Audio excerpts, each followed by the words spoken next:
Hoy nos complace presentar el proyecto seleccionado en la primera edición de la residencia Juana Vizcarra, Ladies on Fight, un espectáculo de danza, a cargo de la compañía Eva Guerrero, que se encuentra aquí a mi lado, que podremos disfrutar los días 15, 21 y 23 de octubre en Musique-Barri.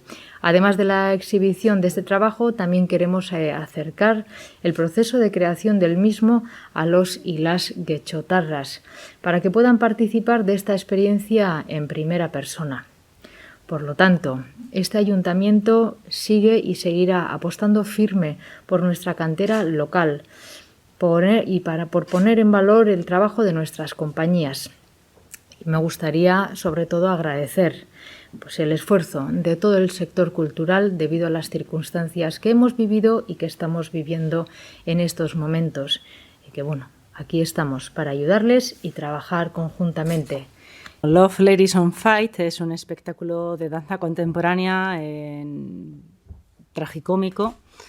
Es que lo situamos en un ring porque presentamos una supuesta final de lucha libre femenina, ambientado en los años 80, pero claramente actualizado. 5 mujeres en escena, 4 luchadoras y una árbitra, maestra de ceremonias, que va a ir llevándolas por un lado o por el otro. Nada es como parece.